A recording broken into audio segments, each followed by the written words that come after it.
Karena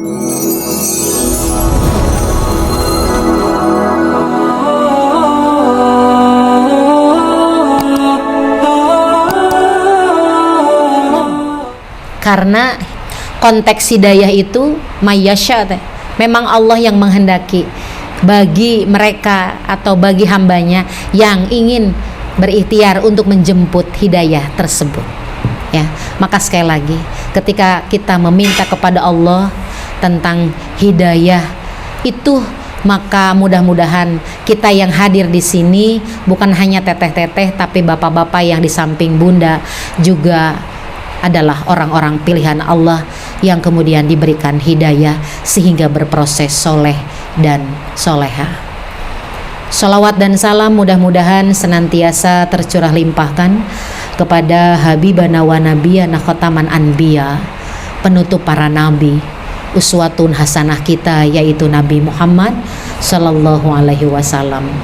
Baik ikhwan dan akhwat sekalian yang berada di luaran sana, yang sedang mengikuti dan mendengarkan juga di belajar mengaji, mudah-mudahan Allah senantiasa memberikan kesehatan lahir batin, ya, kesehatan sehat walafiat, dan tentu saja berkah sisa usia kita. Berkah berarti tentang hal yang baik teh.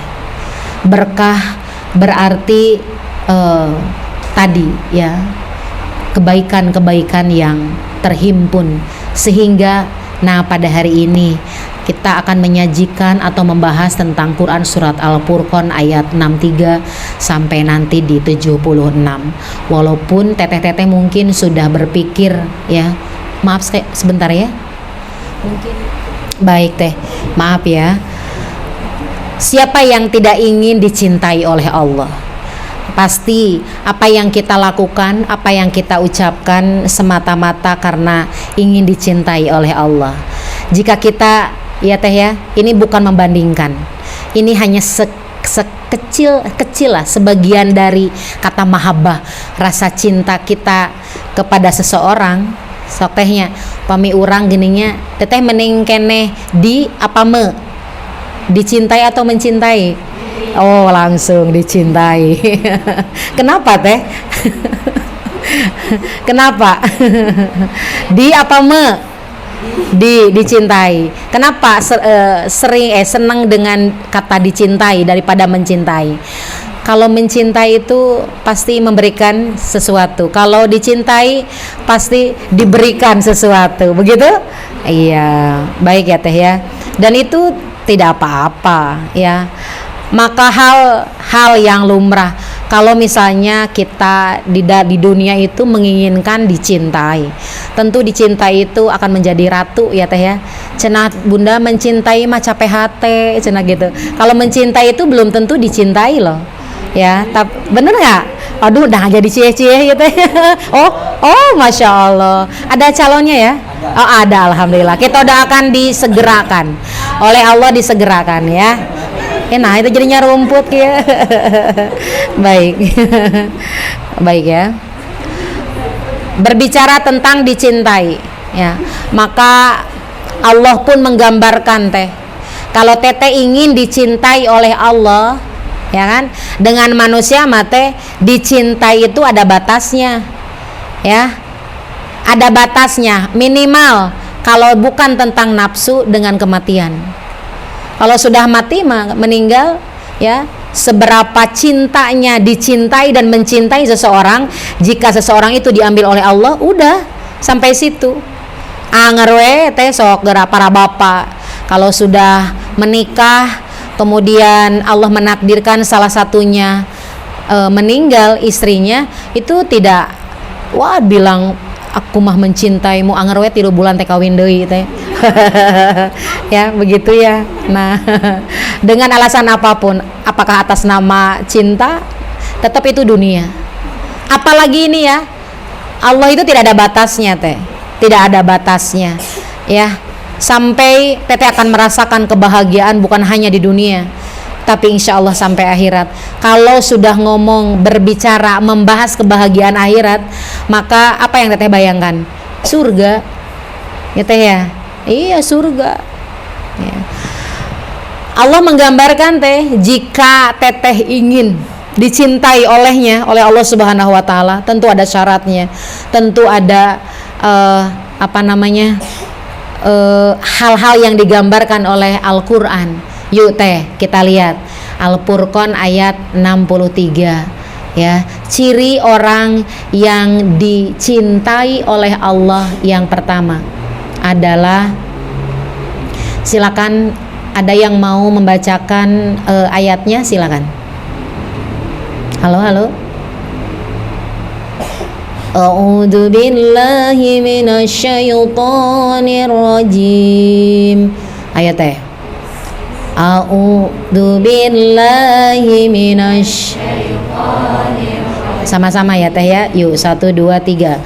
Wa ibadur rahmanil ladzina yamshuna 'alal ardi haunan idza khatabahum jahiluna qalu salama. Bunda mau diartikan sama teteh, silakan. Artinya, adapun hamba-hamba Tuhan yang maha pengasih itu adalah orang-orang yang berjalan di bumi dengan rendah hati, dan apabila orang-orang bodoh menyapa mereka dengan kata-kata yang menghina, mereka mengucapkan salam. Baik, ini adalah ciri yang pertama dan kedua sebetulnya. Apakah mau disatukan, silakan, tapi memang terpisah ya. Jadi yang pertama teh, kalau teteh ingin dicintai oleh Allah, insya Allah tidak ada batasnya ya, sampai kita merasakan bahagia dunia akhirat, adalah yamshuna fil ardi khaunan. Nah, kata haunan ini kita garis bawahi, cetak tebal, cetak miring teh, kalau bisa dilaminating. Ya, apa poinnya? Berjalan di muka bumi ini dengan haunan, artinya rendah hati, ya, bukan rendah diri, rendah hati teh. Rendah hati diartikan ya, PS-nya itu atau ya diduhu, lawannya itu dari sombong. Jadi Allah senang kepada hambanya yang tidak sombong, yang rendah hati ya. Maka kita flashback ke dulu ketika Adam alaihissalam digelincirkan dari surga menuju ke bumi, itu juga tentang sombong ya. Jadi sudah dari sananya ya teh ya. Nah, sombong itu berarti lawan katanya dari rendah hati. Dan sekali lagi, Allah Subhanahu wa taala tidak suka dengan yang sombong. Lihatlah, ketika seseorang sudah mempertahankan kesolehannya, kemudian ada godaan laknatullah syaitan, ya kan? Akhirnya manusia dengan kekurangan kelebihannya ya, menampakkan kesombongan karena lihat Adam. Kenapa Adam ada sisi sombongnya?